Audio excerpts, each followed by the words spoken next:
back in the day, it was difficult to find something sweet. And so as soon as we did, it was important to eat as much as we could. But now today, dopamine everywhere. It's cheap, it's at the corner store, it's on the airplane, it's at the train station. So it's really hard to fight that deep desire for the sweet stuff because the dopamine is so addictive. Let's just state this up front. Glucose is addictive. So what do we do?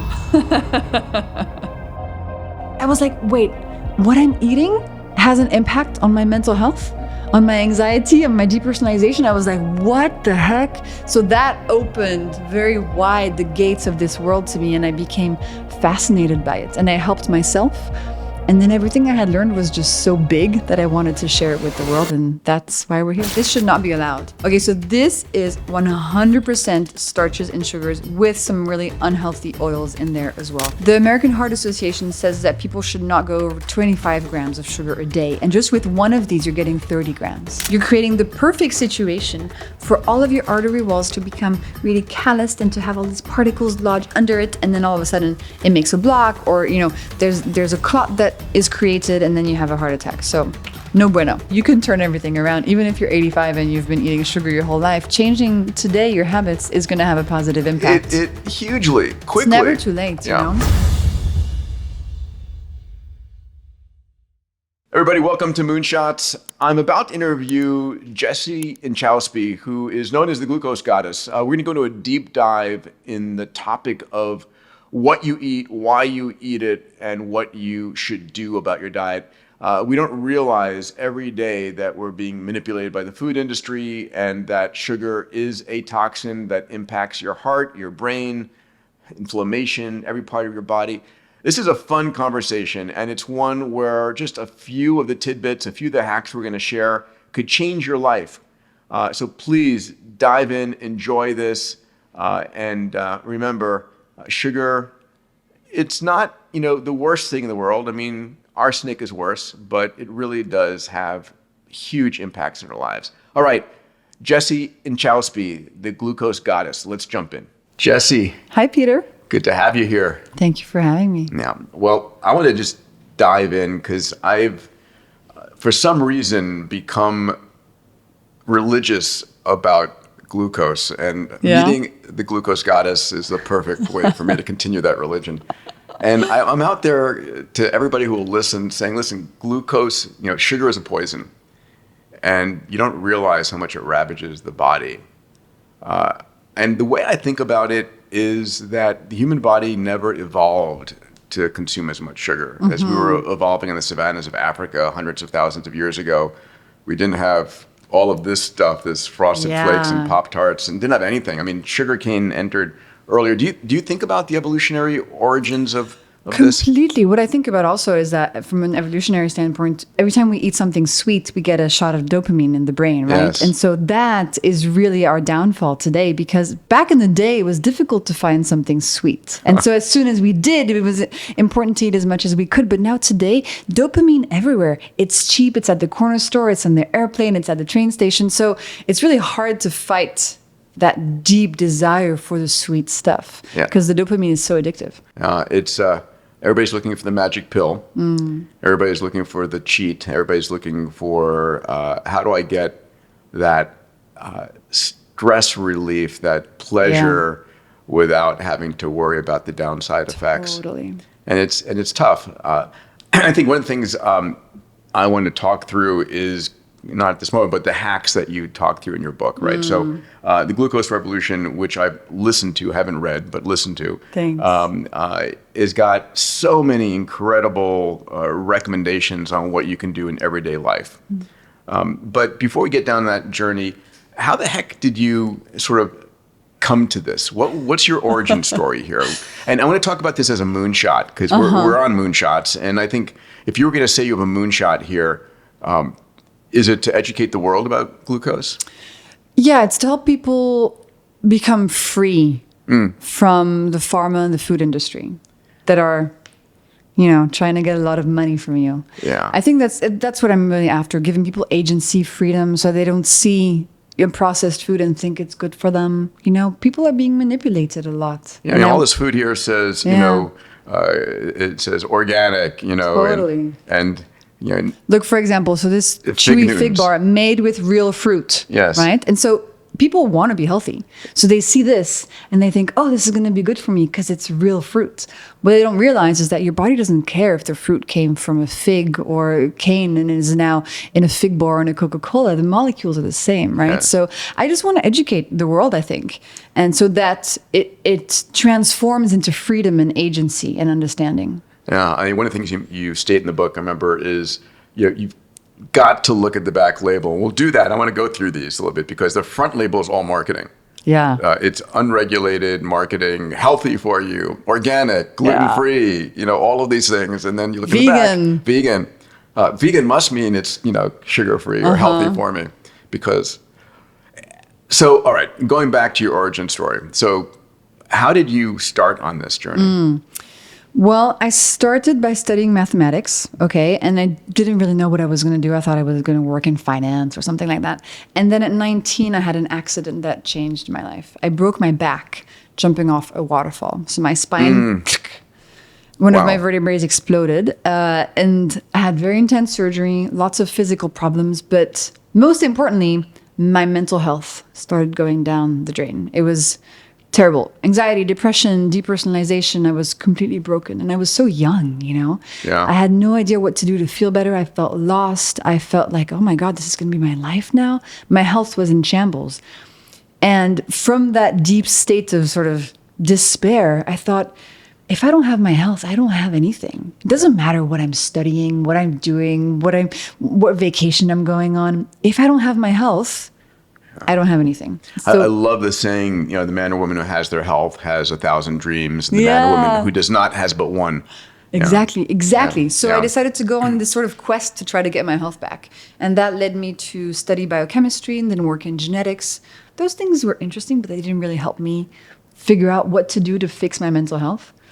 And then I came across kind of randomly, sometimes the universe just pops something on you, poof. And randomly, or I thought it was random, but clearly there was some universal design here. I came across blood sugar, glucose. I put on a glucose monitor for the first time while working in Silicon Valley. So this is when you were at 23andMe? Exactly. Yeah, exactly. I knew 23andMe. I was one of the very first spit tests on that. Really? Anyway, so what brought you to a CGM? At 23andMe, they were always testing new technologies in-house. So it was just a pilot study. It was they were just asking for 5 volunteers inside the company to test CGMs. And I raised my hand because I thought it would be cool. And then I learned something incredible that changed my life. And now is the reason I do this work. I found that the days where my glucose levels were more unsteady, so more spikes and dips, the worse my mental health was. And the days where my glucose levels were steady, my mental health was better. And this may sound obvious to you, obviously, but to me, I was like, wait, what I'm eating has an impact on my mental health, on my anxiety, on my depersonalization. I was like, what the heck? So that opened very wide the gates of this world to me, and I became fascinated by it. And I helped myself. And then everything I had learned was just so big that I wanted to share it with the world, and that's why we're here. Wow. The concept of your blood glucose levels, people sort of think of glucose as energy, and more energy is good. They think diabetes, right? They say that glucose, diabetes, Yeah, and the realization, and we'll get into this, but it impacts everything. Yeah.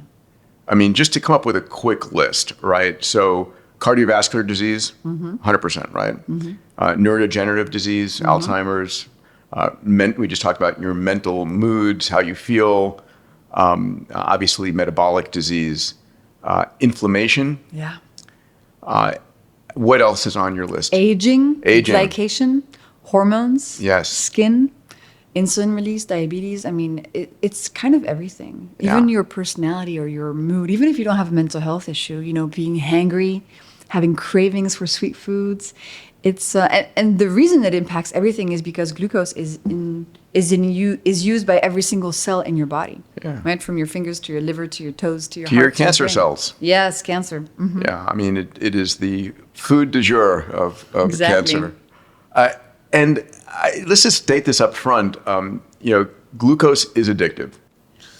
Well, in terms of is it cognitively addictive, your desire for it? How do you think about this? Well, I think we need to differentiate glucose that comes from starches, right? So bread, pasta, rice, potatoes, and glucose that is in sweet foods and real sucrose, sugar, hand in hand with fructose, and that tastes very sweet. So the sweetness of the sweet foods that contain glucose and fructose, that is completely addictive. I mean, that's the dopamine release. It's a pleasure center. Completely. Yeah. It's the same molecule that gets released when you have sex, when you play video games, when you do drugs. Sugar gives this pleasure to your brain that is very hard to resist. It gives you so much relief. You know, we've all been there, like a long day, breakup, whatever, you get the ice cream out. I mean, come on, And then know? you add some chocolate syrup on it. Totally, and chocolate sprinkles. Yeah, I'm known to do this on a daily basis. But, you know, it makes you feel better. And today, most of us feel awful. So no wonder we want to have something sweet to pick us up a little bit. And it's so easy. Yeah. It's just in the freezer. It's Exactly. just on the upper shelf. It's And it's cheap. and it feels good. It's cheap. It's accessible, and there's no one there to stop you. Totally. So what do we do? So what do we do? I mean, I want folks. I mean, I'm fully aligned with your mission and your vision, and thank you for having such a pure set of messages. I mean, I think I've gotten to the point where I'm much more extreme, where I'm just say no, and it's sort of like I am challenging myself constantly to minimize sugar in my life. Do you ever eat sugar? I do, but I do it intentionally in small amounts. So it's that square of dark chocolate, right? It's that spoonful at a birthday party of the cake just to participate.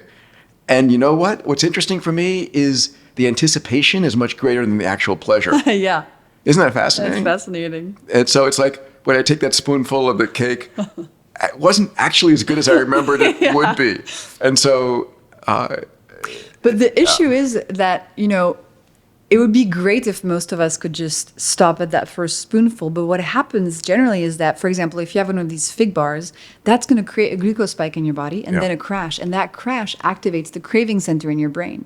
And so 90 minutes later, you want another sweet thing. Yes. And then you eat another carby sweet snack. And then it just goes on. And you're on this roller coaster, this addiction cycle. And that's one of the issues that I'm trying to help people solve. How can you eat that first piece of chocolate, that first piece of cake, without creating the glucose roller coaster that is going to lead to more cravings and more addiction for the rest of the day, right? Yeah. Because not everybody has the kind of mental strength that you have, where you can just say no. And I didn't always. I mean... How did you get to that point? It was interesting. It came to me, I run these longevity platinum trips, and next time we do this on the West Coast, on the East Coast every other year, and I'd love to have you come and speak it to the community. It's a beautiful group of people.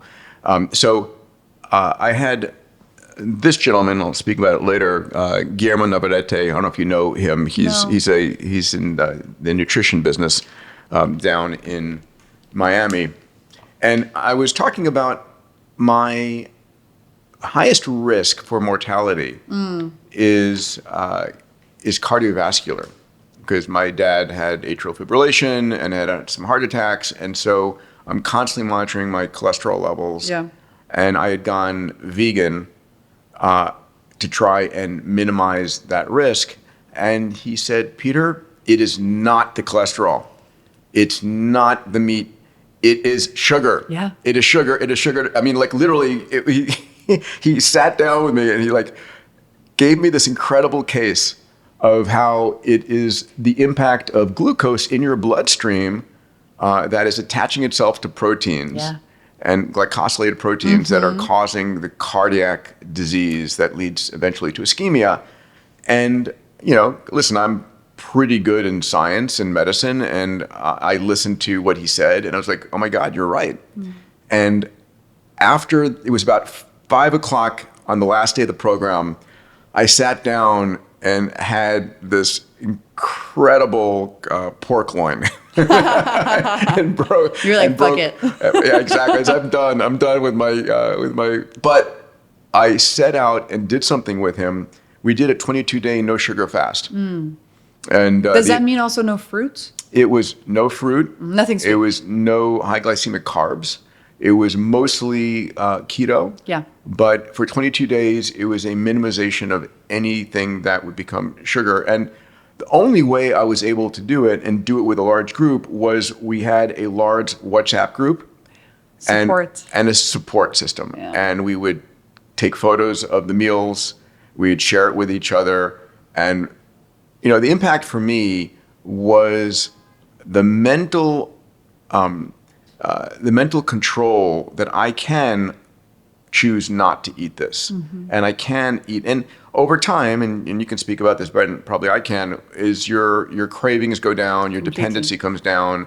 And I now love my broccoli. Savory I stuff. love my, and then you have like a cherry and you're like, oh, it's so sweet. Yes, exactly. Right? Yeah. So that was the first time. And it was more just the realization that I could control these cravings and that it was the benefits to the community doing this was huge. I mean, in terms of weight loss, I did notice my blood pressure. So I have elevated blood pressure, which is controlled with a small amount of medication, but I didn't need the medication anymore. Yeah. And it was, you know, I got my percent body fat and everything into the zone I wanted. And I was like, okay, this works really well. So how about you? How do you think about eating sweets? Because you don't go cold turkey. No, I'm way too weak for that. I could never. I try to help people who, you know, just want to improve and get to a state where their glucose is steadier, their health is better. So the way I see it is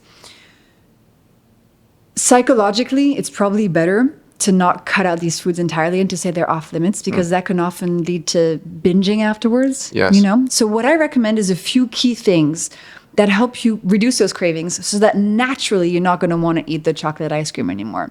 And the 4 key things I recommend generally are savory breakfast. So starting the day with savory foods. So define that. What would be an example? So a savory breakfast is built around protein. And it can be, you know, whatever, tofu, eggs, dairy, nuts, leftover fish from last night, anything you want, any kind of protein. Because that's really satiating and it keeps your blood sugar really low.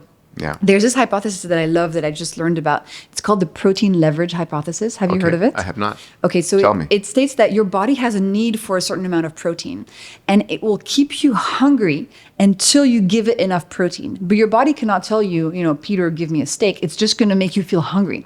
So until you've given your body enough protein to satisfy its needs, you're going to keep feeling hungry. So that's why the savory breakfast and having protein in the morning really helps for the rest of the day.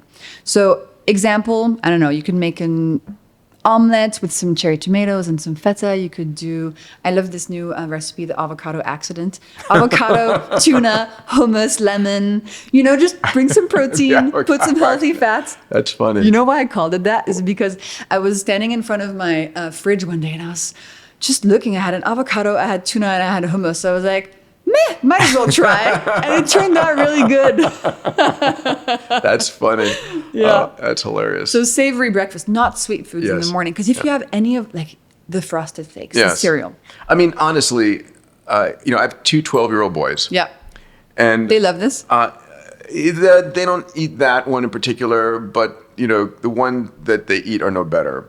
And I try to, you know, instead have eggs or whatever it might be instead. But I grew up on Frosted Flakes. I grew up on Nutella crepes. On Nutella crepes. Yes. That sounds beautiful. So, you know, and for me it was Apple Jacks and Captain Crunch. And it's ridiculous, the amount of sugar. It's like we're poisoning our kids every morning. Totally. Absolutely. It's wild. And then at 11 a.m. you're exhausted. Yeah. And I remember being in school at 11 and just feeling these hunger pangs, you know, this just pain in my stomach. I couldn't concentrate in class. I wanted food so badly, and that was my glucose dropping from the Nutella crepe. 130 calories. We'll talk You know about what this is to me? What This is is dessert. it is dessert. And so it's, we have it's to sugar see- with it's sugar with sugar. Yeah. And the problem is, recently over the past, 50 years, we've started thinking and believing the food industry that we should have dessert for breakfast. Yeah. And that's a really good way to start the day. So Spoiler alert, it is you know, not. you say this in your book, Yeah. again, which I commend to everybody. look at the ingredients. They are in percent order. And of course, the very first thing is milled corn, which turns immediately to glucose. Yeah. And number 2 is sugar. Yeah. Which is at glucose. least, they're upfront about it. Yeah, but they put over here, 8 essential vitamins and minerals. And another thing that I think needs to be regulated is the use of these cartoon characters, because this is very appealing to kids. This should not be allowed, because this is very, very enticing for children. Yeah. Marketing to children these ultra-processed sugar foods is just criminal. They really should have instead the skull and crossbones like they have in cigarettes. Yeah. I hope we'll get there one day. Yeah. Wouldn't that be cool? That would. So that would total amount of sugars for 130 for 1 cup, and who has 1 cup of this? 12 grams of sugar, right? And 33 grams of total carb.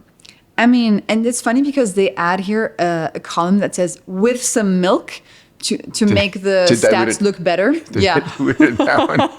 So listen, first things first, no sugar at breakfast. That is just the base of having steady glucose levels. It's the worst way to start your day. Yeah, because then you get a big spike, you get a big drop, and then you have cravings, your mitochondria get exhausted, and you just feel awful. Oh my God. I don't even want to look at Pop-Tarts, but I have to look at the Pop-Tarts here. I've never had a Pop-Tart. I unfortunately have. Not recently. How does this work? What is this? It's sugar encased in sugar that you heat up in a toaster. You heat it up? Oh, yes, you heat it up. You make it that much more yummier. And so the inside gets warm? Yeah, warm and gushy. And the outside is crispy? Kind of crispy, yeah. Interesting. Who invented this? By the way, you can have the box if you want to take it. I'll have to just test it with my glucose monitor. But read what it says on the side over there. Okay, it says, let's see, which side? I don't know. Frosted strawberry, proudly baked in the USA. It says straight from the foil, toasted. Okay, but what in terms of its ingredients? Ingredients, yeah. Okay, let's have a look. Woof. You ready? Yeah, I am. First ingredient, flour. Second ingredient, corn syrup. But wait, there's more. Third ingredient, high fructose corn syrup. Fourth ingredient, dextrose. Another sugar. Then we got some soybean and palm oil. And then more sugar and bleached flour. Okay, so this is 100% starches and sugars with some really unhealthy oils in there as well. Yeah. So this, for your glucose levels, this whole thing just breaks down into glucose molecules and creates a massive, massive glucose spike. There are 30 grams of sugar in one serving. The American Heart Association says that people should not go over 25 grams of sugar a day. And just with one of these, you're getting 30 grams. So it's like if you feed this to your child or yourself, it's like, here's a plate of poison. Yeah, but it's going to make the kid have dopamine release, so the kid is going to feel a bit awake. People often mistake that dopamine release, that feeling with energy. It's not actually energy, right? It's the pleasure molecule in your brain. But on the inside, when you give your body something like this, your mitochondria are getting tired and stressed and are not able to make energy effectively anymore. So you feel chronically fatigued.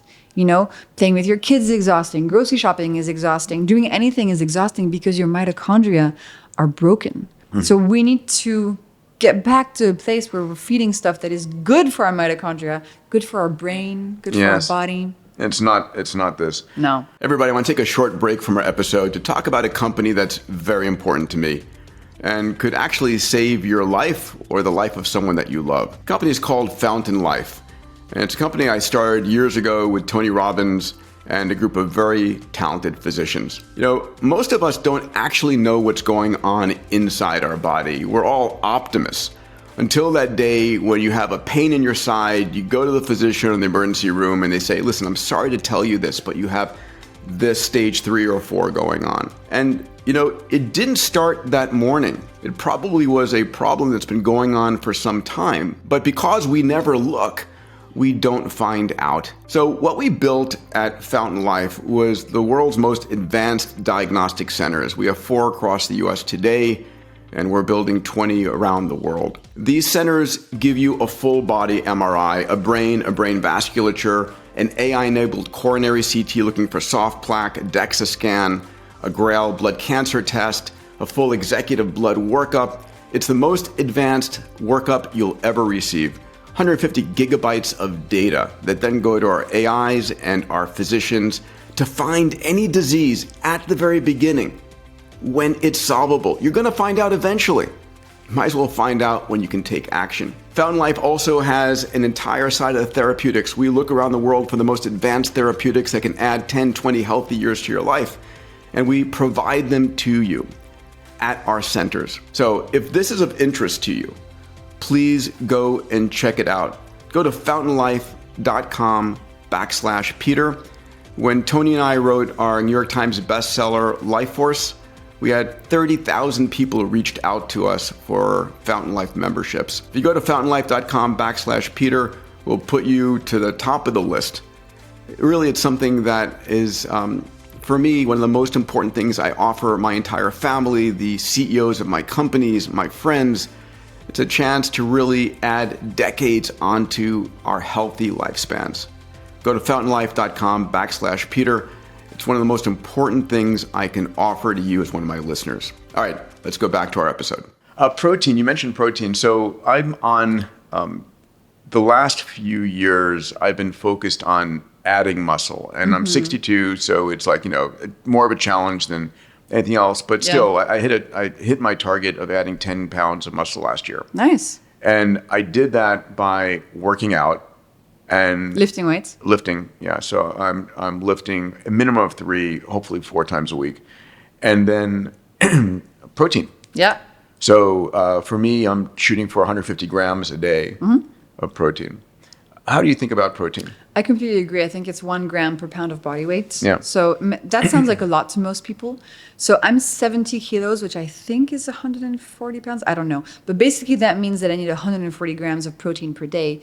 And in 1 egg, there's 8 grams of protein, right? So I need like almost 20 eggs a day. And people cannot believe that. Yeah. It sounds like so much, but I think we're chronically under-proteined. And I also lift, and women will think, oh, if I lift weights, I'm going to become super bulky. Listen, I have tried to make this bicep 20% bigger for a year and a half. Let me tell you, it is hard. And I lift 3 times a week, right? So don't be scared. Yeah. I completely agree. And also your muscles are incredible reservoirs for extra glucose. So if you have a chocolate cake and you have more muscle mass, your muscles are going to soak it up. Yes. So you can have less of a spike. Yeah. So muscles are amazing. Muscles are amazing. And, there's a direct correlation between longevity and muscle mass. Part of that comes from its ability to store stem cells, its ability to absorb glucose and not get you into metabolic disorders. But the other thing is, when you hit your 80s and 90s, one of the exit plans is fall, break a hip, pneumonia, and death. Yeah. So great. I'm glad you agree. And my protein, I try and one of the things I know to be true is you can't absorb that much protein in one sitting. And so it's spreading it out through the day. In fact, I'm curious about this. I used to do a significant amount of intermittent fasting. Like I would finish dinner by 6:37 and then go through 1 o'clock the next day. And so that I would have 18 hours off and 6 hours on. And when I looked at the studies, it looked like intermittent fasting, if you're in reasonably good health, didn't actually help. And it was difficult to get as much protein as I needed if I did that. So I gave it up. How do you think about it? I think it was such a big trend. And I think now we're realizing that we went a bit overboard with the intermittent fasting, especially in women. So a lot of these studies have been done in men, showing that it has a positive impact. But for a woman, fasting for that long is a stressor on the body. Yeah. And so if you add, let's say you have kids, you have a stressful job, you drink coffee, you do cardio, you do cold plunges, you do saunas, and then you're going to do fasting.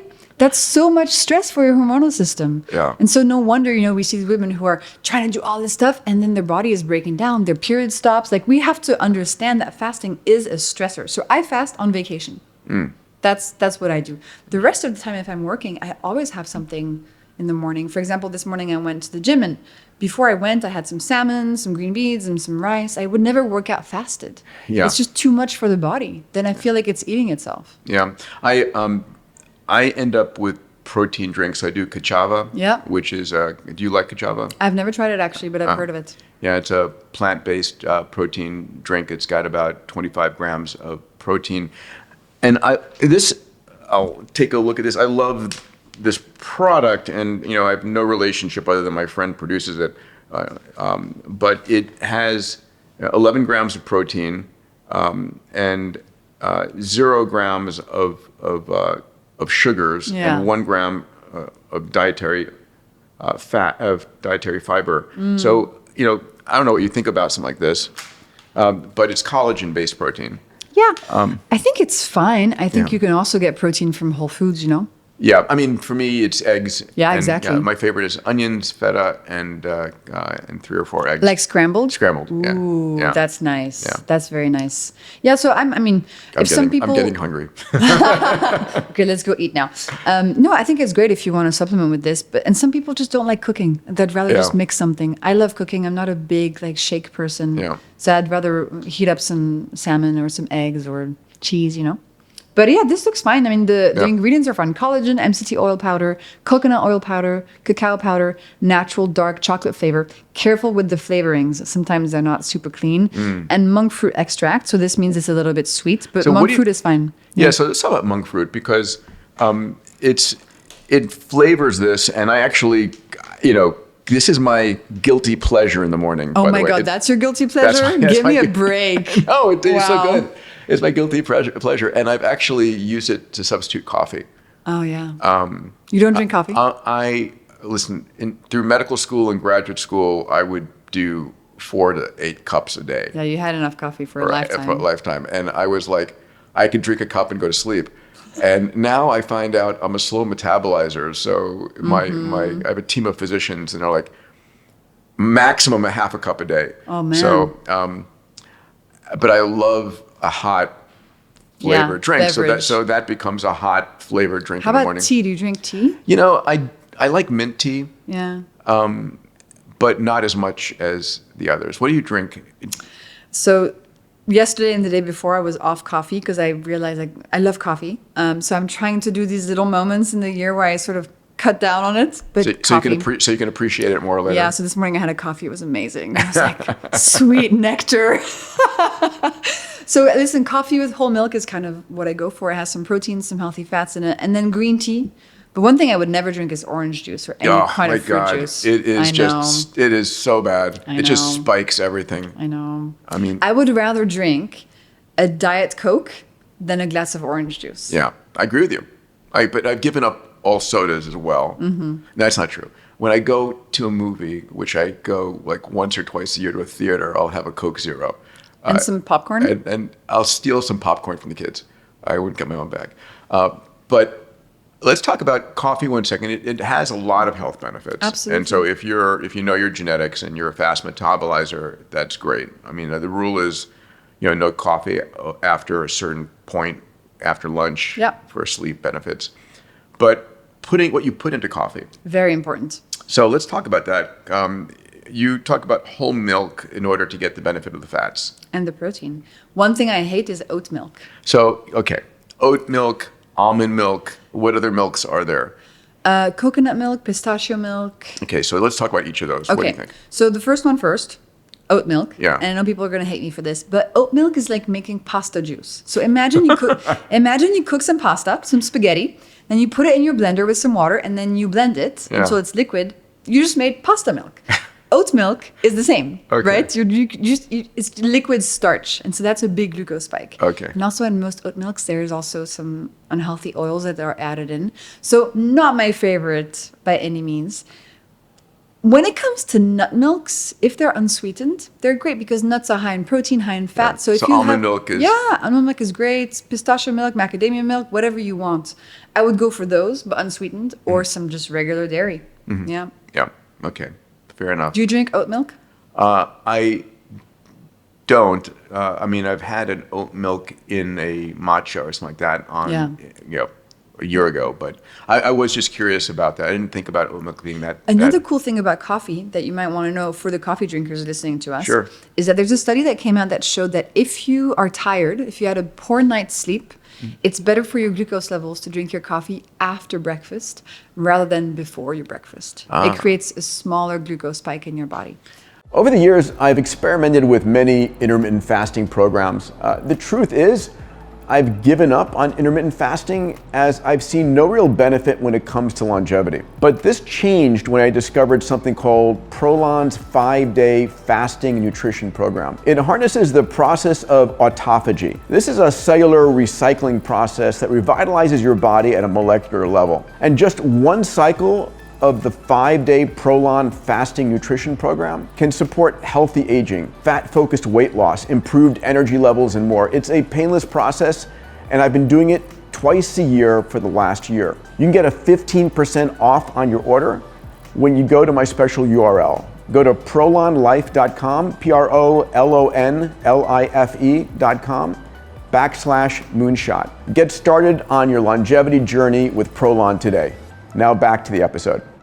I want to hit some of the hacks and tips that you've done because they're brilliant. Thank you. The one I love the most is the order in which you eat your food. Really big deal, and I spread your gospel every place. Thank you. And it's just so people don't realize that, right? It's like you got a plate of dinner in front of you.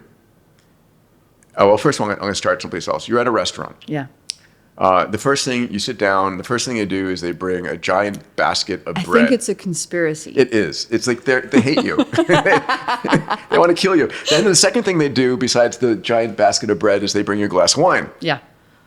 And I'm like, okay, this is like the worst thing possible. Well, then 90 minutes later, because that bread created a big glucose spike, you're crashing and you have a craving for something sweet, which is when they come to the table, they're like, would you like some dessert? And here's our enormous selection. I think it's a conspiracy to make you want to eat dessert after the meal. Yeah, for sure. So the first, it wasn't one of your hacks, but it's related to them, which is when people come and they offer you the bread basket and a glass of wine. For me, my first reaction is after you plate my main course. Exactly. Right. And this all came out of some wonderful studies that showed that if you're faced with a meal, if you eat the elements of a meal in a specific order, you cut the glucose spike by 75%. A huge deal. And you've talked about that people lose weight doing that. Yeah. Okay, absolutely. So you've got a plate. Okay, so what's the correct order? Yeah. Veggies first. Okay, salad, tomatoes, carrots, broccoli, whatever. Then proteins and fats. Okay, so your chicken, your avocado, your whatever. And then starches and sugars. If you have room. Right. Key point. But even if you have room and you still eat it, it's still going to make a smaller spike. So the veggies first, the fiber first. Because the fiber coats your upper intestine and makes a viscous protective mesh that slows down glucose molecules going into your bloodstream. So you still eat the carbs, but they arrive into your bloodstream more slowly, which is better for your And it slows the digestion speed as well. Yeah. Protein next. Yeah, protein next. And to be honest, there's this very sort of strict scientific rule of like veggies, proteins, fats, starches, sugars. The most important one to remember is the veggies first. Yeah. And the carbs at the end. Yeah, and in the middle, do whatever you want. But veggies first, that changes the game completely because you don't have such a big spike after a meal. It's really transformative. Again, for me, that's religion. It's like how I eat my food. Yeah. Always, right? And also it's cultural. It's been done in the world for a very long time. Especially in Europe. Yeah. Yes. We have antipasti, we have crudité. Like, it's just a thing. You say that so beautifully. Crudité, yes. It's because I'm French. Yes. So there's another part related, two other things you think about doing up front. The first is a glass of water. Glass of water. Mm-hmm. Right? Sort of like... stomach volume does impact how hungry you are and how much you eat. The second thing is putting yourself into a parasympathetic mode. Relaxing your nervous system. Yeah. I mean, the biggest challenge is, I know for me, I'm running. And the worst thing you could do is eat while you're working or you're anxious and you're in fight or flight mode versus rest and digest mode, and you're not absorbing your nutrients, right? And also, you won't feel as good afterwards. Your body's not going to be able to digest the food. You might feel a bit bloated, a bit uneasy. Yeah. So, 3 deep breaths. Andrew Huberman talks about the physiological sigh. So you go like through your nose and then yes, a double intake. Exactly. Yeah. Helen Messier, who's my chief medical officer at Fountain, who's absolutely brilliant.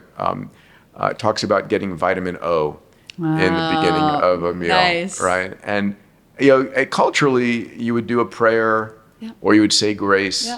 you'd slow it down. That's a really good point. And I think just intentionally eating your food, chewing your food. I mean, you know, my mom used to say about my dad and me, you're inhaling your food. Yeah. Right. And they say you should drink your food and chew your liquids. It's just a way of saying, like, if you're eating something that is solid, chew it until it's liquid. Yeah. Yeah. Yeah. And I think those are all, if you can remember these things, they make a huge difference. And you touched on weight loss, right? Yeah. And that's an interesting one. So I never talk about weight loss as the main objective because I don't want my work and these principles to be put in the diet category. Yeah. But what happens... They are very much about your health. They are, because then when your glucose level is steady, cravings go away, hunger reduces, insulin goes down, so you burn more fat. So naturally, a lot of my readers lose weight as a consequence of things coming into balance, which I think is so key because that way it's actually long lasting. It's not some sort of crash diet for a week and then you eat all the chocolate in the world afterwards. Yeah. You know, we talk about going out to a restaurant, and one of the challenges is that a lot of times when I'm eating, I'm not thinking about what I'm eating. I'm just consuming. I think one of the most dangerous things you can do is mindless eating.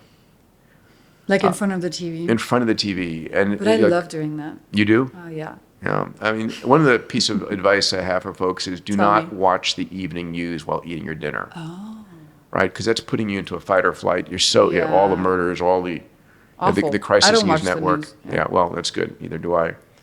Another thing, one of my hacks is when I'm out at an event or out at dinner and they come and they start plating dessert, I emphatically say, no, do not put that in front of me. Because if it's sitting in front of me, It's irresistible. it's the willpower just degrades over time. And so it has to become sort of a reflex to just say no. A protection reflex almost. It's a protection, yeah, absolutely. And I think one of the things that you've spoken about, and I know to be true, I think everybody listening knows to be true, your willpower drops over the course of a day. Which is why the morning is the best moment to not have sugar because willpower is at its all-time high. Yeah. Nobody around you giving you a slice of cake, and it's going to set you up to crave less sugar for the rest of the day. Yeah, for sure, for sure. Yeah. Another favorite hack of yours, what would you put?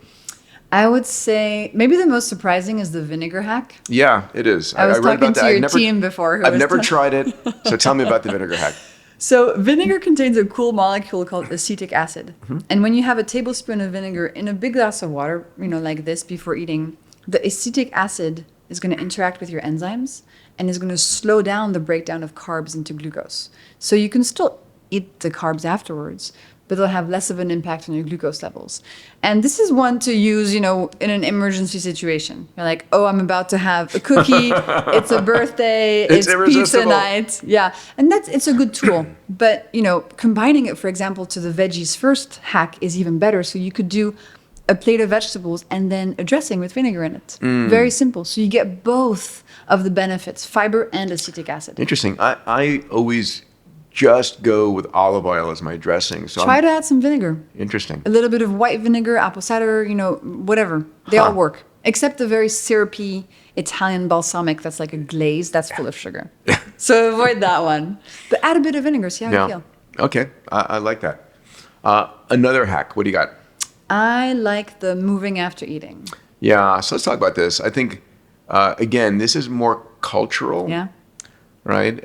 Where, you take your evening stroll after. And a lot of these things have been around forever. Yeah. It's not groundbreaking, but now we have the science to understand why they deserve to be actually applied to our life. So how much moving adds value? Just 10 minutes, and you can just walk. And if you're at work, you can even just do some calf raises under your desk. Nobody will be able to tell. It can be anything. You can be watching TV, you grab a bottle of water, you do some bicep curls. You talk about doing just some squats and push-ups against the whatever sink. you can. Whatever you can. Just right? engage your Or clean your kitchen. That's moving your muscles. So within 90 minutes after the end of a meal, you want to use your muscles because your muscles are going to use glucose for energy. Yeah. And so if you do it after eating, they're going to use some of the glucose from the frosted flakes you just had instead of letting them make a big glucose spike. Great. Yeah. So I have my kids run around the block. Yeah, I mean, you could. That would help. Or, if they're really into frosted flakes or cereal, you could tell them, hey, have this, but have, for example, some yogurt with it, some plain Greek yogurt. And that's another hack. It's called putting clothing on your carbs. Yes, I saw that. Yeah. So never let your carbs run around naked. Always try to add some protein, fat, or fiber. And so, here you have something I want to talk about. I love that you brought this. Yes. You have some hazelnut and almond butter. This is the version that has chocolate in it. So I would recommend people always look for nut butter that doesn't have any added sugars or flavors. But this is a great piece of clothing to put on some carbs. You can put this on a banana, on an apple. You can have a little bit of this with your chocolate cake, with whatever, your oats, your granola. That's a good thing to add. And so as you're adding the protein and fat, it slows down Nutella digestion. doesn't fall in that category. No. Unfortunately. No, Nutella falls in a very different category. Can you believe it? Nutella crepe and orange juice every morning. Oh my God. From ages, I don't know when you start eating, 4 to 16. Yeah. Yeah. Incredible you're still alive. I know. I know. But, it just goes to show you can turn everything around. Even if you're 85 and you've been eating sugar your whole life, changing today your habits is going to have a positive impact. It hugely, quickly. It's never too late, for sure. Never too late. You want some? Kind of looks I'll delicious. get you a spoon. Okay, it kind of looks amazing. It's like healthy Nutella. But if I'm going to eat something like kind of nasty with chocolate in it, I'd rather eat the real deal. Which brings me to the point of if you're going to eat something sweet and yummy, actually enjoying it intentionally. I remember when I was at school, at college, or maybe it was graduate school, whatever, I lived in a fraternity at MIT, and we had these giant fraternity mugs, and I used to go to the ice cream cooler and fill it up with like scoops and scoops and scoops, and then I would go get hot chocolate mix. Oh, wow. And I would pour hot chocolate mix in, stir it up, and just like Sounds mindlessly, amazing. It was mindlessly eat it in front of the TV. Good times. That was a different life.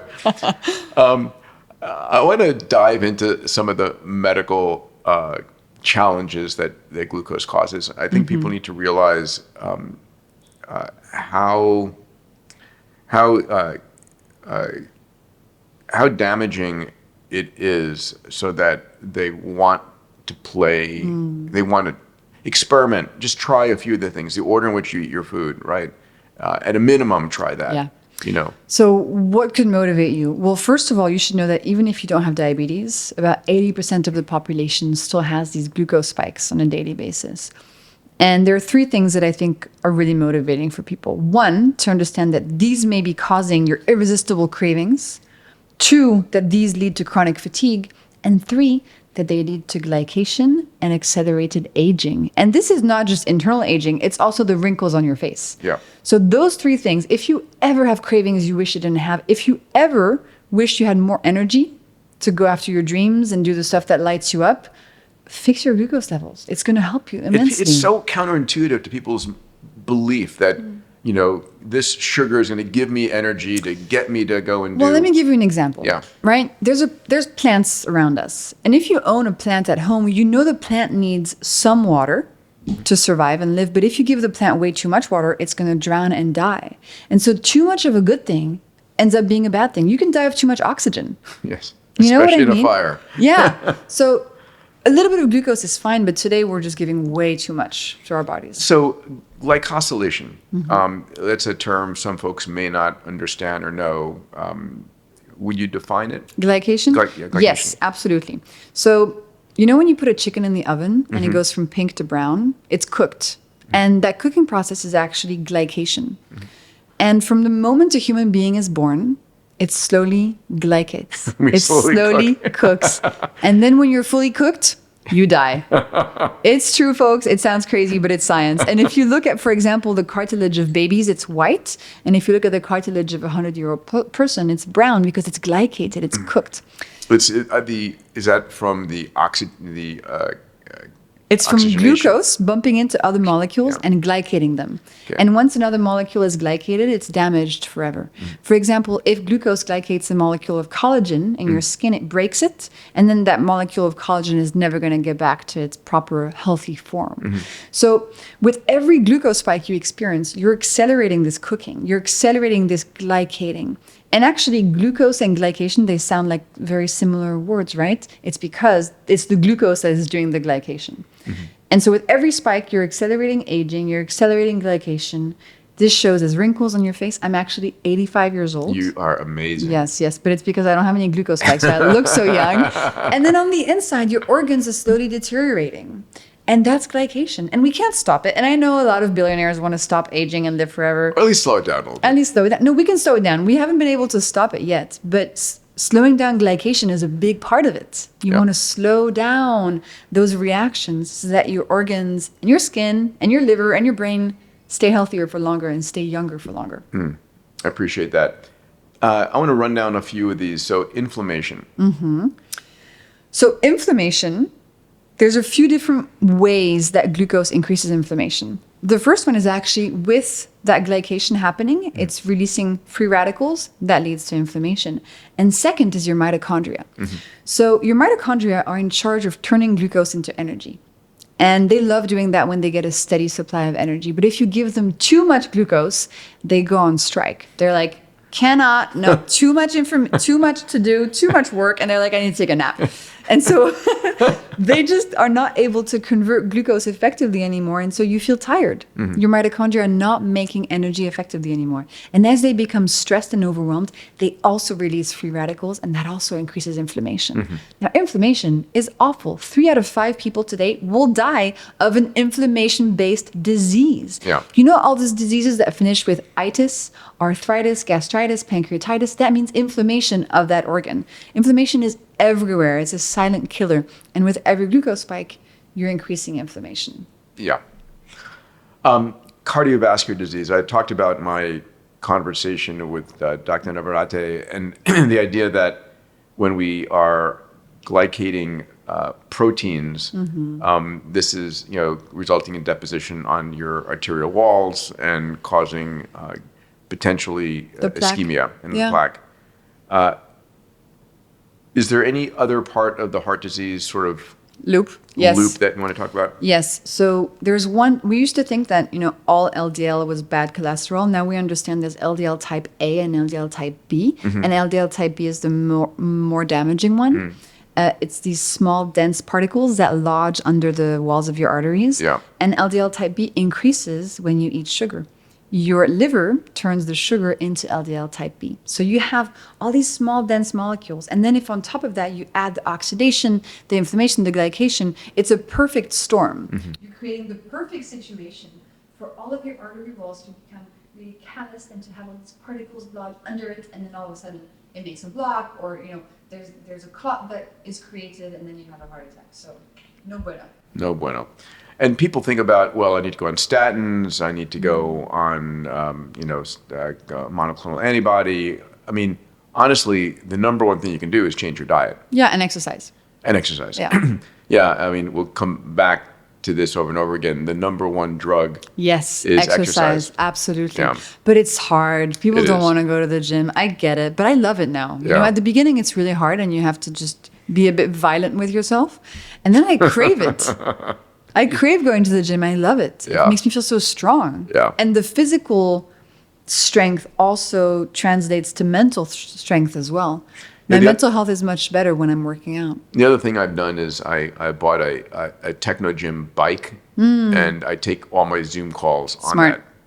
Right. The idea, I mean, one of the things, and I should probably put a couple of bikes in here and do our podcast on the bike. Dude, you should totally do that. That's awesome. Or at least a walking desk. Yeah. But, the reality is sitting is the new smoking. Yeah. When we're sitting here on our butts talking, it's like, I don't know, you're wasting the opportunity to get exercise. Yeah. But humans are really good at sitting. We are. We're like professionals at sitting. And our biology has evolved to help us sit really well. Cats can't sit super well like we do. Dogs look weird when they try to sit like us. We're just very good at this position. It requires very little effort. Yeah. Yeah. We are. So neurocognitive Yeah. disease. Let's differentiate neurocognitive and mental health. Oh, yes, of Because course. they're related but two different things. Neurocognitive disease, I mean, inflammation in the brain, Insulin precursors resistance in the brain. Yeah. precursors to Alzheimer's and so forth. So how do you think about neurocognitive disease and sugar? Wow, it's a very interesting topic. It's actually what I studied in grad school, but What was your thesis title? Do you something remember? about Alzheimer's and nutrition. I can't remember. It was actually Alzheimer's, type 3 diabetes, something like that. Okay. I was looking at all the evidence showing Yeah. that Alzheimer's disease has a lot of parallels with this idea of type 3 diabetes. Mm. So we used to think it was a plaque-based disease, etc. And now we're understanding it's more metabolic. So why are scientists calling Alzheimer's type 2 diabetes? Because they're seeing in the brains of people with Alzheimer's symptoms and situation physiologically that are very similar to what happens in the body of somebody with type 2 diabetes. So inflammation, glycation, and insulin resistance of the neurons in the brain. What is insulin resistance? It's what happens after years and years and years and years and years of repeated glucose spikes. Okay, your body in response to a glucose spike sends insulin to grab extra glucose and store it away. But over time, too much insulin becomes insulin resistance. Your body can no longer respond to insulin. It's not sensitive And so anymore. what happens? The glucose stays. Your cells cannot get the glucose that they need anymore into the cell, right? So you're not feeding the cells in your body and in your brain in the way that they should be fed. And in your brain, this also happens if you have Alzheimer's. So, I mean, it's so early, it's emerging. But you also see some amazing stats. Like if you have high glucose levels in your 30s, your risk of Alzheimer's goes way up, right? So we're starting to understand it's all quite related. And I think this is really the future, understanding that your food and your food habits are going to have an impact on your brain health in your later years. I mean, that is so motivating to me. Yeah, it is. And given that you're still in your 20s, you can have all of the work that you need ahead. Yes, exactly. So when I think about this, mental health and your mood is so tied. I mean, I know if I get hypoglycemic, my mood just falls apart. Do you get hangry? Rarely, but I can feel it. I Yeah. can feel when it's like, oh, my energy's just dropped. And it probably is due to something I ate, 90 minutes earlier. Yes, exactly. Probably. Maybe a Pop-Tart. So let's talk about the mental health elements of this. What's going on that people don't realize, or people that your should glucose know? levels impact how your brain feels instantly. So we talked about Alzheimer's. That's a very long process, right? But today, right now, what you ate 90 minutes ago is defining how you feel in this moment, right? It's defining whether you feel brain fog. It's defining how irritated you are, whether you're angry with those around you. It's defining whether you have cravings, whether you feel hangry, whether you feel agitated, and your tyrosine levels, right? Your mood, happy, not so happy. So your food impacts your brain. And that's what I discovered in my own journey. And Sure. it was so shocking because you don't talk about this. People don't realize. But if you want to feel better, if you want to feel more like yourself, calmer, happier, it's so important to look at your food. And then your food also impacts your gut. And your gut secretes so many molecules that go into your brain. The gut-brain axis is It's very, fascinating. very real. And the amount of data we're getting, one of the companies, Viome, that's just getting massive, trillions of data points Yeah. about this and connecting your gut with different types of cancers and different modalities.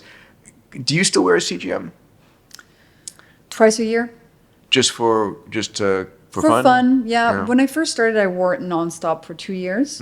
And that's when I really got into the research and I was testing on myself all these different research studies that I was finding online. And now, I would say twice a year. I just know everything. Yeah. Sometimes I just feel like I want to check in with my body, but I find the absolute numbers very inaccurate. So I do once a year blood work on everything. Yeah. And that's really how I track my health. The CGM is more for fun now, or motivation. Gamification. Yeah, exactly. It's like an Oura ring or an Apple Watch. Exactly. Exactly. So let's say you're hangry. Let's say you're in a bad mood. Let's say, you're just energy down. What should I be eating in those moments? Well, first of all, you need to realize those feelings are signals from your body telling you, you messed up, I don't feel good, help me. Okay, so your body wants help. They're not to be suppressed. You should not feel ashamed about them. They're just your body communicating to you. So if you don't feel well, but you feel hungry, the worst thing to do is to eat sugar. And I know that's what you want to do because you want the dopamine. But hear me out. Have something savory first. Have some nut butter. Have an egg. Have a leftover avocado with some crackers in your fridge. And then if you still want something sweet, you can have something sweet afterwards. But your body will have the savory food in it that's going to slow down the sugar from the sweet food arriving into your bloodstream, right? But ideally, if you feel like this on a daily basis, just tell yourself, okay, tomorrow I'm starting with a savory breakfast. I'll do the veggies first. I'll do the vinegar before I eat something sweet. I'll get some movement in, close on carbs when I can. And then slowly you'll build up these habits that are going to help you feel so much better. Hey everyone, I want to take a quick break from this episode to tell you about a health product that I love and that I use every day. In fact, I use it twice a day. It's Seed's DS-01 Daily Synbiotic. Hopefully by now you understand that your microbiome and your gut health are one of the most important modifiable parts of your health. Your gut microbiome is connected to everything, your brain health, your cardiac health, your metabolic health. So the question is, what are you doing to optimize your gut? Let me take a moment to tell you about what I'm doing.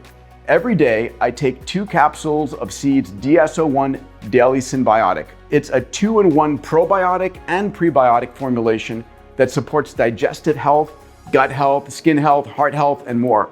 It contains 24 clinically and scientifically proven probiotic strains that are delivered in a patented capsule that actually protects the contents from your stomach acid and ensures that 100% of it is survivable, reaching your colon. Now, if you want to try Seed's DS-01 Daily Synbiotic for yourself, you can get 25% off your first month's supply by using the code PETER25 at checkout. Just go to seed.com/moonshots and enter the code PETER25 at checkout. That's seed.com/moonshots and use the code PETER25 to get your 25% off the first month of Seed's Daily Synbiotic. Trust me, your gut will thank you. All right, let's go back to the episode. I know you don't like talking about weight loss, but it's a multi-billion dollar industry. And I think when people are carrying excess pounds, they don't feel good about themselves. Yeah. And there's a spiral element here. But let's talk about percent body fat or weight, because being super thin and super low percent body fat isn't necessarily healthy for you either. No, and the amount of fat you carry on your body is not a very good proxy for how healthy you are. Yeah. So for example, there are some people who genetically are not really able to put on fat. But so what happens is that when they have extra glucose in their bloodstream, there's nowhere to put it. So they get diabetes much faster, right? And somebody can have, 20, 30 pounds of fat, but it can be harmless, subcutaneous fat, and they can actually be quite healthy. So I understand if somebody wants to lose weight, and with my work and my hacks, you'll probably be able to get there. What I don't like is the diet industry that is telling women that they have to lose 5 pounds every month in order to be desirable or happy, and selling you the weight loss teas and the weight loss shakes and the yada yada. That's bullshit. I want to counter that. But of course, weight is a factor in health and also in how you feel in your clothes and your body. So if that's your objective, great, this can help you. But I'm not saying you need to lose weight in order to be healthier or to be worthy. You see what I mean? Yeah. And I think that differentiation is really important, because being able to be happy and feel good about yourself and be able to do what you want to do and have the energy and look good from a multitude and move feel good. Good. Yes, all of that is super important. But if you were gonna, if you were gonna describe why people put on weight, what is the eating habits that cause weight gain? It's mostly processed foods, right? Yeah. It's highly palatable, calorie dense, carb heavy, seed oil heavy foods. Oh my gosh. Wait, Peter, I used to have this when I was a kid. Oh my God, fruit roll-ups. It was hidden there. I didn't know you had it. Wow, this brings back memories. So let's look at fruit roll-ups. I mean, clearly they must be healthy for you. This is terrible for you. Ingredients: corn syrup, sugar, pear puree. Okay, so this is something I love to talk about. They love saying fruit names in here, right? But pear puree just means they extracted sugar from the fruit. Okay, I want to say something about fruit, and then I'm going to have a fruit roll-up for sure. But the fruit that we eat today is not natural. It's like if you look at Chihuahuas today, they are the results of thousands of years of breeding all the way back to gray wolves, right? To make these breeds of dogs that we enjoy. Fruit is the same. It's been bred for millennia to be really sweet, really low in fiber, and very palatable. Well, here is clearly a very healthy apple, organic, baked, crunchy Fuji red apples. Big USDA on it. Show me. Non-GMO. Non-GMO. Well, because the fruit today is so high in sugar, a whole fruit is fine because it has fiber, but the problem happens when you denature, right? You make it into a fruit roll-up, you dry it, then you concentrate all the sugar. Ingredients: organic apples. So that's the only ingredient. But what they don't say is that they removed all the water from the apples. Yes. And so in one bite, you're getting as much sugar as in 3 apples. Yeah. Right? And your body doesn't care if the sugar came from an apple or if it came from a cane and is now in a fruit roll-up or a pear. It's the same molecules. What matters is the matrix. What matters is sort of the package in which the sugar comes. So let's talk about eating fruit. You can actually eat that in front of me. I'm gonna smell it. I'm sorry. Wow. Oh, it smells horrible. It's a good way to turn it off. But let's talk about eating fruits. Yeah. How do you think about eating fruits, and are different fruits better for you than others? I think fruit is fine. I'm not going to go into a fruit battle. I don't think it's healthy to say, this whole fruit is bad for you. If you want to eat something sweet, a piece of fruit is the best thing to eat because it has fiber and water. Yeah. So have the fruit that you like. It's so much better than a chocolate cake, so much better than a fruit roll-up or anything else sweet. But if you want, you can add some clothing to the fruit. Yes. So some nut butter. Yeah. Really good idea. A bit of cheese, to reduce the spike. Yeah. Sodas. How do you think about sodas? I mean, always have a diet soda instead of a real soda. Mm-hmm. Yeah. But of course, they're not good for you. Like, don't start drinking soda. Red wines. Listen, I don't drink alcohol. I think it's a pleasure decision. I think the science recently has shown that actually 0 alcohol is probably better for you. Yeah, it's clear alcohol has no benefits. But like some people, I love sugar. Sugar is my poison of choice. Some people prefer alcohol. Like, go for it. Pick your poison. Just be aware that you're doing it for pleasure, not for health. Yeah, be intentional. Yes. Yeah, the red wine industry, there is resveratrol. I think you'd have to drink 50 bottles of red wine to get some resveratrol. Yeah. Take a pill instead. Yeah. How does this all differ for women versus men? The hacks work in everybody. The hacks to me are at the level of drink water, brush your teeth, wear sunscreen. We're talking about, seriously. That's great. We're talking about basic physiology here. I think the one thing where people tend to differ is in the breakfast. Mm-hmm. So for men, I found that it's easier for them to have a savory breakfast for some reason. And for women, the sweet oats and the granolas, they're just more culturally associated to what a female should have in the morning. So sometimes it's harder to break the habit. Does that make sense? Is there anything regarding menstrual cycles or pre or post menopause for women they should know about? Yes. So the week before your period, the same food is going to create a bigger glucose spike in your body because your hormones are different. So let's say, week after your period, you have ice cream, it's going to make a spike. But if you have that same ice cream the week before your period, it's going to make a bigger spike, therefore a bigger drop, therefore more activation of the craving center in your brain. And that's one of the reasons you get cravings before your period. So if you're prone to that, make sure you're using my hacks before your period to try to reduce that craving activation. And then after the menopause, unfortunately, your glucose, your ability for your body to balance your glucose levels becomes worse. So it's even more important to look at these hacks and to make sure that you're keeping your glucose as steady as you can. I'm going to run through a few more of the hacks. Again, all of these are in your book, The Glucose Revolution, which is amazing. Thank you.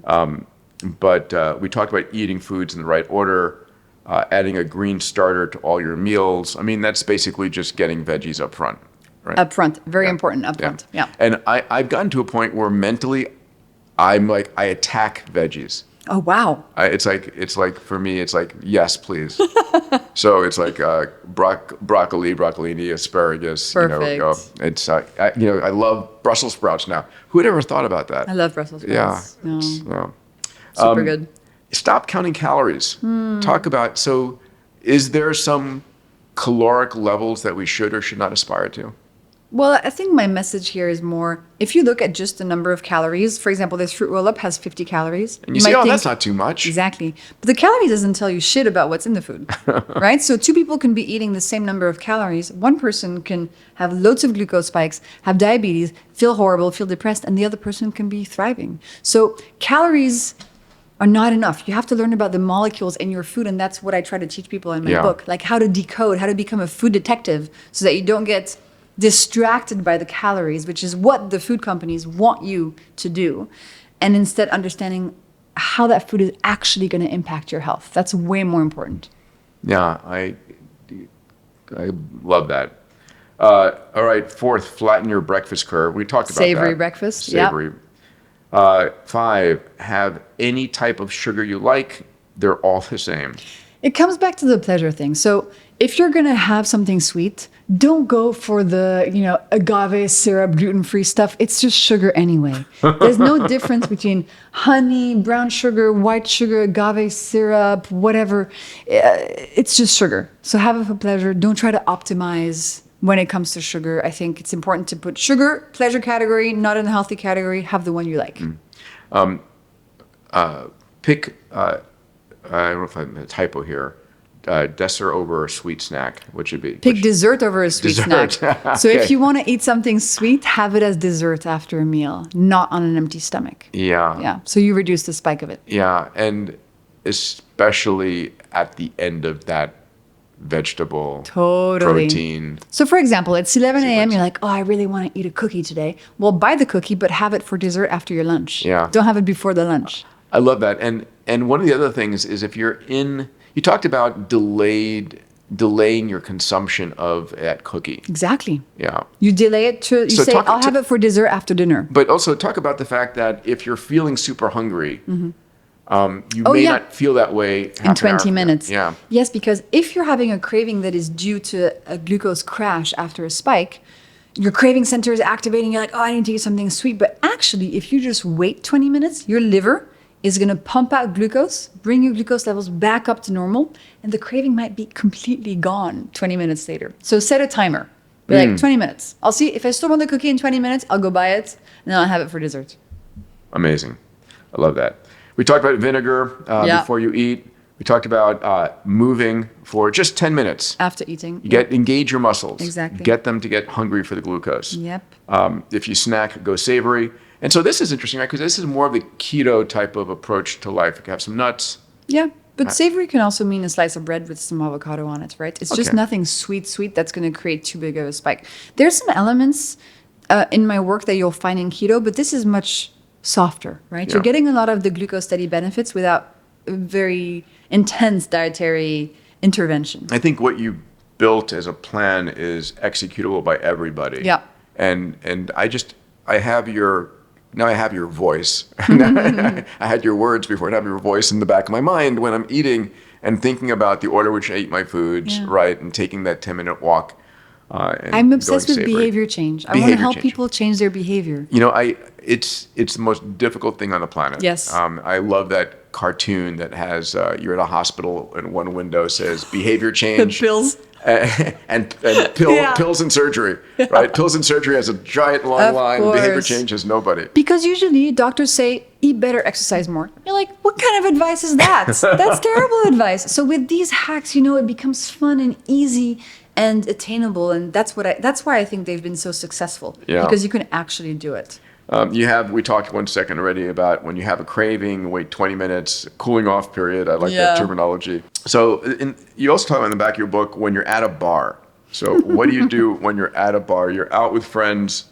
Interestingly enough, for me, I guess tequila if I'm going to have a drink, doesn't spike my glucose as much as wine does. Yeah. Well, all the hard alcohols, the liquors, the spirits, they generally keep your glucose pretty steady. The worst offenders would be a mojito, margarita, because it has sugar in it. But I'm like, if you're going to the bar with your friends, have the cocktail. Don't obsess. You know what I mean? That's a pleasure moment, pleasure decision. I don't think it's that necessarily that healthy to try to optimize for your health in that moment. All right. Beautiful. Let's turn finally to a topic of supplements. So what supplements do you take, and do you take supplements? Yes. So I take omega-3s and vitamin B just because I'm deficient. And then people always ask me, I don't want to do the vinegar. Can I take a vinegar pill? I don't want to do the veggie starter hack, or I can't. Can I take a fiber pill? Or my dad has diabetes. He doesn't want to change his diet. Can I give him something? And so actually, it's great that you brought this up, because I've been working for 2 years to try to figure out what is on the market that actually works for our glucose levels. And we see stuff like berberine, chromium, but those have a very long-term effect. You have to take them every day, etc. I've actually developed something amazing. It's a capsule you take before eating, and it cuts the glucose spike of that meal by 40%. And the insulin spike by 40%, which is so important. 40. 40, Yeah, yes. amazing. And it's just plants that have been around since forever, but recent scientific discoveries have shown us that they have an amazing impact on that short-term glucose spike of a meal. And this, to me, it sounds like a magic pill. I don't want people to take it as a magic pill. I want them to think it's an added tool in my tool belt. In addition to all the things you've talked about. Exactly. So it's called Anti-Spike, and I'm going to send you a bottle as soon as it's out. But this is your best friend if you want to take a supplement that's good for your glucose levels. Yeah, 25 clinical trials. It's amazing. It's the best thing on the market. So white mulberry leaf. Yeah, lemon peel. So the white mulberry contains a molecule called DNJ, which acts on your enzymes in your stomach and lets 40% of the sugar of your meal pass through, not go into your bloodstream, go to your microbiome, where it increases GLP-1, the satiety hormone that Ozempic acts on. But Ozempic tricks your brain into thinking there's more GLP-1 than there actually is. This little guy, after 6 weeks, actually increases GLP-1 by 15% naturally. Nice. So I'm super excited. This is the best supplement if you want something for your glucose levels. I love it. I'm excited to try it, and it's something you can have in your bag. Totally. Yeah. Exactly. It comes with a little pill box. You can bring 15 in your bag. Perfect. Anti-spike, my new baby. Yeah. Thank you for the work you're doing. Thanks, Peter. Appreciate it. It's so important. People have been, unfortunately, really injured by the food industry. Yeah. And it's unregulated in the food pyramid and everything we have. And I think just educating people about this and giving them back control. And it's not difficult, and it's not expensive. Exactly. It's free stuff. It's free. It's free. You can do it anywhere in the world, whatever your dietary preferences are. And again, this should be, to me, we're at the public health level. I mean, it's like brush your teeth, drink water, wear sunscreen, have a savory breakfast. I mean, Jessie Inchauspé, thank you so much for the work that you're doing. Thank you, Peter.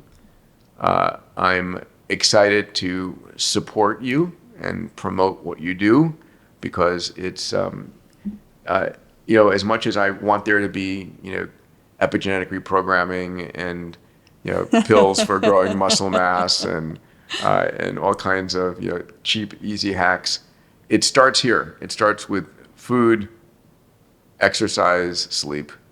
And as I tell everybody, people ask me all the time, like, if there's one thing you could do, what would you do for a pro-longevity life?